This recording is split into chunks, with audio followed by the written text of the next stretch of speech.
YCP నాయకులు మాట్లాడుతున్నటువంటి మాటలు చూస్తూ ఉంటే నాడు పీకలు కోసి నేడు నీతులు మాట్లాడుతూ ఉన్నారు. మరి ఈ రోజున వైసీపీ నాయకులు ఉత్తర కుమార ప్రగల్భాలు పలుకుతూ ఉన్నారు. రాష్ట్రాన్ని సర్వనాశనం చేసి ఈ రాష్ట్రంలో అన్ని వర్గాల్ని రోడ్డున పడేసినటువంటి వ్యక్తి జగన్మోహన్ రెడ్డి. నిన్న ఒక స్వయం ప్రకటిత మేధావి, వాళ్ళని మేధావులా ఊహించుకుంటా ఉన్నారు. ఆయన మాట్లాడుతూ జగన్మోహన్ రెడ్డి నిర్ణయాల వల్ల రాష్ట్రం చాలా ముందుకెళ్ళింది, చంద్రబాబు నాయుడు గారు పీపీపీలు తీసుకొచ్చి అనే దాని మీద మాట్లాడుతూ అసలు చేతకానటువంటి మాటలు మాట్లాడుతూ ఉంటే నిజంగా సిగ్గేస్తుంది వాళ్ళని చూస్తూ ఉంటే. వాళ్ళు ఈ రాష్ట్రంలో పుట్టడమే మన దౌర్భాగ్యం. జగన్మోహన్ రెడ్డి గారు క్రిమినల్ మైండ్ మనందరికీ తెలిసినటువంటి విషయమే. ఆ క్రిమినల్ మనస్తత్వమే 5 సంవత్సరాలు రాష్ట్రం అన్ని విధాలా కూడా నష్టపోయింది. ఇవాళ రాష్ట్రాన్ని ఎలా ముందుకు తీసుకెళ్ళాలి, వాళ్ళు చేసినటువంటి విధ్వంసం వల్ల రాష్ట్రంలో ఆదాయం లేదు, ప్రజలకి సంక్షేమ కార్యక్రమాలు అందించాలంటే వనరులు సమకూర్చుకోవాలి, ఒక పక్క యువతకు ఉద్యోగాలు లేవు, ఉద్యోగ ఉపాధి అవకాశాలు కల్పించుకోవడానికి సంస్థలని ఆహ్వానించుకోవాలి.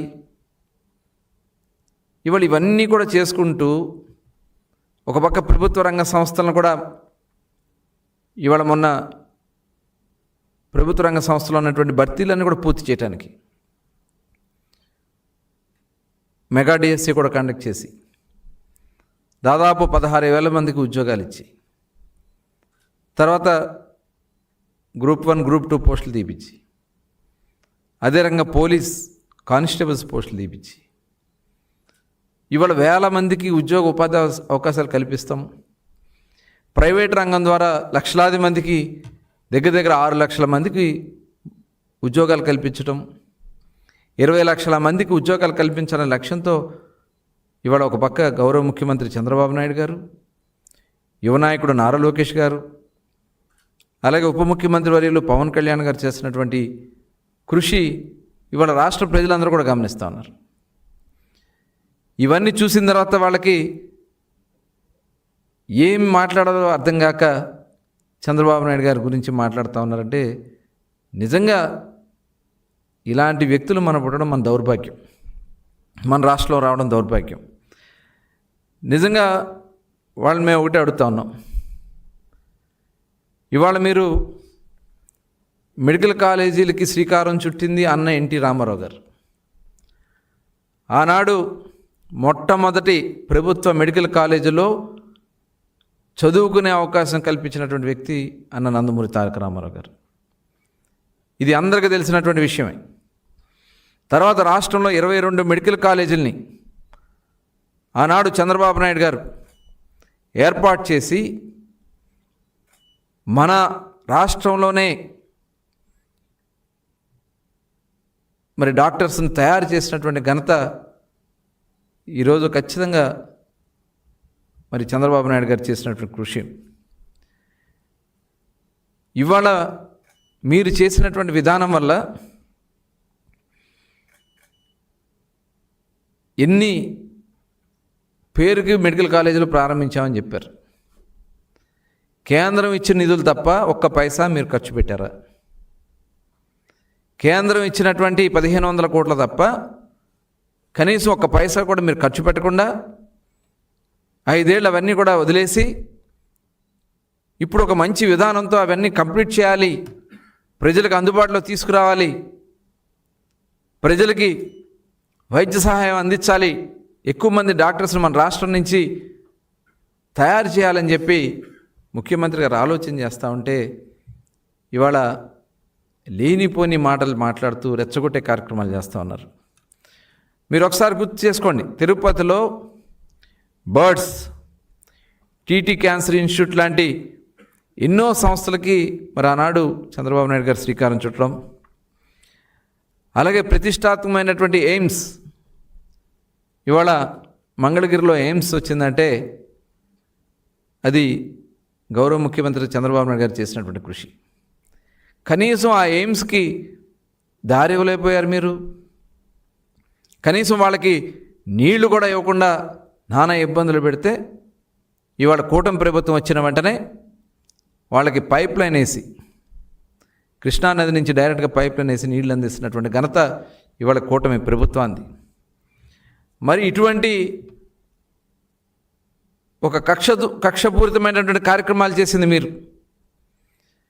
ఇవాళ గవర్నమెంట్ ఆఫ్ ఇండియా ఇచ్చినటువంటి ఎయిమ్స్ని, all India institute of medical సైన్సెస్ని మీరు ఇవాళ ఎన్ని ఇబ్బందులు పెట్టారో అవన్నీ కూడా మర్చిపోతారు అనుకుంటున్నారా? అన్నగారు కట్టించినటువంటి హెల్త్ యూనివర్సిటీకి ఆయన పేరు పెడితే పేరు మార్చడానికి చేసినటువంటి ప్రయత్నం ఇవాళ రాష్ట్ర ప్రజలు మర్చిపోతారు అనుకుంటున్నారా?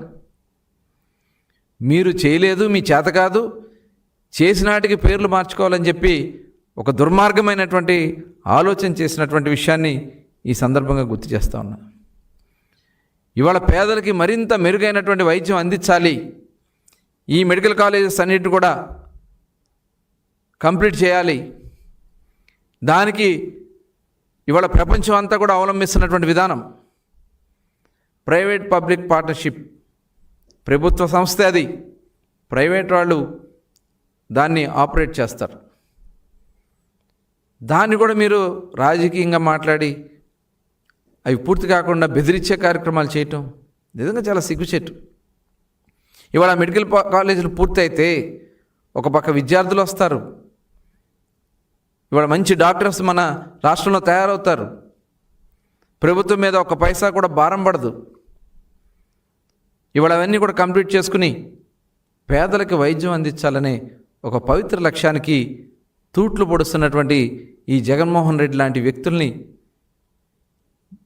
మనం ఈ రాష్ట్రంలో ఉండటం మన దౌర్భాగ్యం. వాళ్ళ కొమ్ము కాస్తూ ఈ కుహనా మేధావుల్ని సిగ్గు లేకుండా చిత్తుగా ఓడగొట్టిన, సిగ్గు లేకుండా మళ్ళీ ఈ రాష్ట్రాన్ని మళ్ళీ తప్పుదారి పట్టించాలని ప్రైవేట్ చేయడం అనేది నిజంగా చాలా బాధ అనిపిస్తూ ఉంది. ఇక్కడ management quota, self finance, NRI quota అని ప్రకటించింది జగన్మోహన్ రెడ్డి గారు కదా. మరి ఈ 3 రకాలైనటువంటి, అంటే పేదల దగ్గర నుంచి దానికి రేట్లు ఫిక్స్ చేసి అవన్నీ కూడా లబ్ధి పొందాలని ప్రయత్నం చేసి పేదలకి వైద్యాన్ని, విద్యని దూరం చేయడానికి మీరు చేసినటువంటి ప్రయత్నం నిజంగా చాలా సిగ్గుచేటుగా మరి నేను భావిస్తూ ఉన్నాం. అట్లాగే ఇవాళ చూస్తే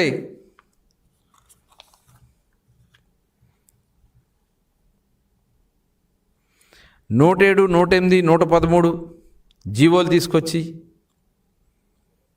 ఆ జీవోల ద్వారా 35% సీట్లు సెల్ఫ్ ఫైనాన్స్ అని, 15% సీట్లు ఎన్ఆర్ఐ ప్రకటించి సెల్ఫ్ ఫైనాన్స్ సీటుకి 12 లక్షలు, ఎన్ఆర్ఐ సీటుకి 20 లక్షలు ఫీజులు పెట్టింది జగన్మోహన్ రెడ్డి గారు కాదా?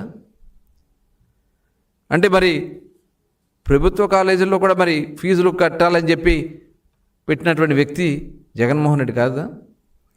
ఇవాళ ప్రభుత్వ భాగస్వామ్యంతో నిర్మాణం జరుగుతున్నటువంటి